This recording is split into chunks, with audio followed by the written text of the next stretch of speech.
ابتداءً پہلے یہ بات گزری تھی کہ حضور جب مدینہ آئے تھے تو مدینہ طیبہ میں اس وقت 5 بڑے بڑے قبیلے آباد تھے. قبیلہ اوس، قبیلہ خزرج، جو کہ یمن سے آ کر آباد ہوئے تھے. یہ اصل عرب تھے، یمنی تھے. یہی لوگ بعد میں مسلمان بھی ہو گئے تھے.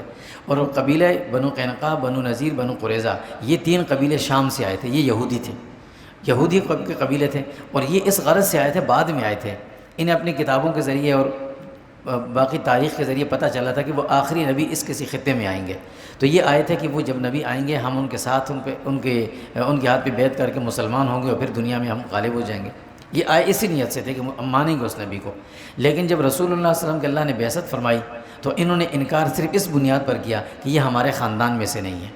اگر یہ ہمارے خاندان میں ہوتے، نبوت ہمارے خاندان میں آ رہی ہے. حضرت موسیٰ علیہ السلام کے زمانے سے، وہ حضرت یعقوب علیہ السلام کے زمانے سے نبوت ہمارے پاس آ رہی ہے. یہ نبی دوسرے خاندان میں کیوں، عرب میں کیوں، ہم نہیں مانتے. وہ اس بات پر انہوں نے انکار کر دیا تھا.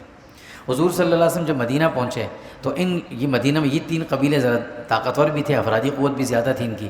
تو حضور نے ان سے ایک دفاعی معاہدہ کر لیا تھا جس کی تفصیل شرطیں پہلے گزر گئی تھی. اس شرط کی روح سے ان کا ایک قبیلہ بنو قینقاع جو تھا وہ تو نکل کے چلا گیا. انہوں نے کہا ہم مسلمانوں کے ساتھ رہنا نہیں چاہتے. وہ نکل کر چلا گیا خیبر کی طرف. قبیلہ بنو نذیر اور بنو قریظہ جو تھے یہ دونوں یہیں تھے. بنو نذیر والے جو تھے یہ انہوں نے ایک وعدہ شکنی کی. جب احد کی جنگ میں، بدر کی جنگ میں جب مسلمانوں کو فتح ہوئی، اس کے بعد احد میں بھی ہو گئی تھی. تو اس درمیان میں ان کا اسی قبیلہ بنو نذیر کا ایک وہ تھا، ایک بڑا سردار تھا جس کا نام تھا کعب بن اشرف، یہودیوں کا بڑا تھا. یہ سخت قسم کا، بدترین قسم کا گستاخ نبی تھا. یہ حضور کو گالیاں بھی دیتا تھا، نعوذ باللہ. غلط اشعار بھی حضور کے شان میں، گستاخانہ اشعار بھی لکھتا تھا. اور یہ اس زمانے کے جو گانے والی خواتین ہوتی تھی ان کو بلاتا تھا، انہیں پیسے دیتا تھا اور وہ گندے اشعار لکھ کر حضور کی شان میں گستاخانہ اور ان سے گانوں کی شکل میں کہلواتا تھا لوگوں کو جمع کر کے. حضور صلی اللہ علیہ وسلم نے ایک مرتبہ جب اس نے بہت زیادہ حضور کو تنگ کیا اور پھر یہ شخص مکہ گیا، مکہ والوں کو اس نے تیار کیا کہ تم مدینہ پہ حملہ کرو، ہم تمہارے ساتھ ہوں گے. حضور کو جب ساری باتوں کا پتہ چلا تو حضور نے صحابہ سے بیٹھے بات کرتے کرتے فرمایا من لہذا الخبیث، اس آدمی سے میری جان کون چھڑائے گا. حضور وہیں پر بیٹھے ایک صحابی حضرت محمد بن مسلمہ رضی اللہ تعالیٰ عنہ یہ اٹھے، فرمایا رسول اللہ یہ کام میں کروں گا. رات کے وقت میں گئے اور اس کو اپنے گھر کے اندر قتل کر کے آ گئے. حضور کو آ کر بشارت دی. حضور نے خوشی کا اظہار فرمایا اس پر. اب اس قبیلے والے جو تھے، قبیلے بنو نذیر والے، یہ اور ان کی دشمنی اور بڑھ گئی. دل میں بغض ویسے ہی تھا. انہوں نے ایک منصوبہ بنایا کہ کسی طریقے سے ہم نے حضور کو نعوذ باللہ شہید کرنا ہے. اتفاقاً ہوا یوں کہ وہ مشہور واقعہ ہے کہ مکہ میں کچھ لوگ آئے، مدینہ میں کچھ لوگ آئے تھے جنہوں نے حضور سے کہا تھا کہ آپ ہمارے ساتھ چند صحابہ کو بھیج دیں جو حافظ قرآن ہو، ہمیں قرآن کی تعلیم دیں گے، ہم تو نئے مسلمان ہوئے. وہ اصل میں منافق تھے. حضور نے 70 حفاظ کرام کی جماعتوں کے ساتھ بھیج دی. ان لوگوں نے راستے میں دھوکے سے ان صحابہ کو شہید کر دیا تھا، جن میں سے ایک کم 70 صحابہ کو شہید کیا تھا. ایک صحابی بچ گئے تھے، حضرت عمر بن امیہ رضی اللہ تعالیٰ عنہ بچ گئے. یہ بھاگ گئے، وہاں سے بھاگ کے نکل گئے. راستے میں آتے ہوئے کئی 2 آدمی ان کو نظر آ گئے. تو ظاہر ہے جب ایسی کیفیت سے ایک آدمی بھاگتا ہے، جب سارے ان کے سامنے ساتھی شہید ہو جائیں، یہ بھاگ دیں، تو یہ سمجھے کہ یہ آدمی مجھے پکڑنے کے لیے آ رہے ہیں. ان کے ہاتھ میں تلوار تھی. انہوں نے ان میں سے ایک کو یا دونوں کو قتل کر دیا. وہ آدمی کسی اور قبیلے کے تھے، وہ ان قبیلے کے تھے بھی نہیں. یہ غلطی سے ہو گیا. اور جس قبیلے سے وہ لوگ تعلق رکھتے تھے ان قبیلے والوں کا مسلمانوں سے معاہدہ تھا، جنگ نہ کرنے کا معاہدہ تھا. جب مدینہ میں یہ صحابی پہنچے، حضور کو اطلاع بھی دی، ساری باتیں بھی پتہ چلیں. یہ وہی موقع تھا جس پر حضور صلی اللہ علیہ وسلم نے قنوت نازلہ پڑھی تھی 40 دن تک کے لیے. اب حضور صلی اللہ علیہ وسلم وہ جو آدمی قتل ہوئے تھے وہ حضور کے پاس آئے. انہوں نے کہا یا رسول اللہ، ہمارا آپ سے معاہدہ تھا، معاہدے کے روح سے ہم ایک دوسرے کو کچھ نہیں کہیں گے، لیکن آپ کے ساتھی نے ہمارے آدمی کو قتل کیا ہے، اس کا بدلہ ہمیں خون بہا اس کا چاہیے، دیت چاہیے. حضور نے فرمایا ٹھیک ہے، غلطی ان سے ہو گئی، ہم آپ کو دیت دیں گے، اس کی کوئی بات نہیں. حضور نے مسلمانوں سے کہا بھائی اپنے تمہارے پاس جو ہے جتنا ہو سکتے جمع کرو، کوئی مال جمع کریں، ہمیں ان لوگوں کی دیت ہمیں دینی ہے. 100 اونٹوں کی قیمت دینی ہوتی ہے، معمولی چیز تو نہیں ہے، دیت بڑی مشکل ہوتی ہے. حضور نے معاہدے کے روح سے قبیلہ بنو نذیر والوں سے بھی کہا کہ بھئی ہمارا معاہدہ تھا، چونکہ ہم نفع نقصان میں معاہدے میں شریک ہیں، کہ تم سے کوئی نقصان ہوگا ہم اس میں تمہارا ساتھ دیں گے، ہم سے ہوگا تو تم ہمارا ساتھ دو گے. یہ معاہدہ ہمارا ہوا تھا.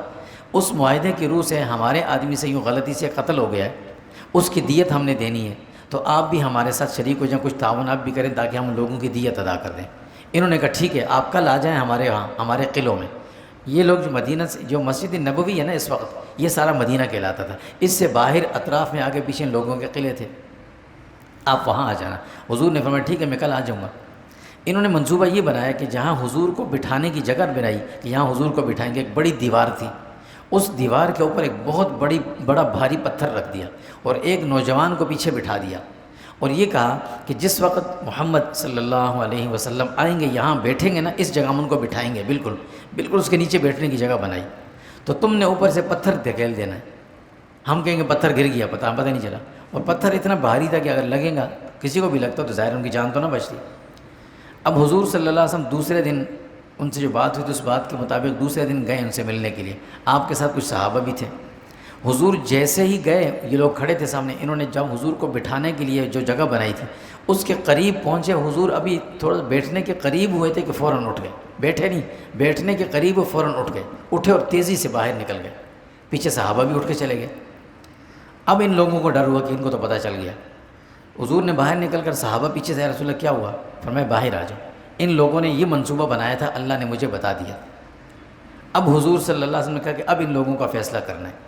فیصلہ یہ ہوا کہ مسلمانوں نے ان کے قلعوں کا محاصرہ کیا کہ یا تو نکلو باہر، تم نے یہ ایسا حرکت کیوں کی ہے، اس کے ہم تم سے پوچھیں گے اسے، اور یا پھر لڑنے کے لیے تیار ہو جاؤ۔ کئی دن تک یہ اپنے قلعوں کے اندر بند رہے، باہر نہیں نکلے۔ تو حضور نے صحابہ کو حکم دیا کہ ان کے جو باغات ہیں نا کھجوروں کے، ان کو کاٹو، درخت ان کے کاٹو سارے، ان کا جو باغات ہیں فصلیں وہ تباہ کرو، تاکہ یہ اس وجہ سے اپنے دروازے کھولیں گے، قلعوں کے باہر آئیں گے۔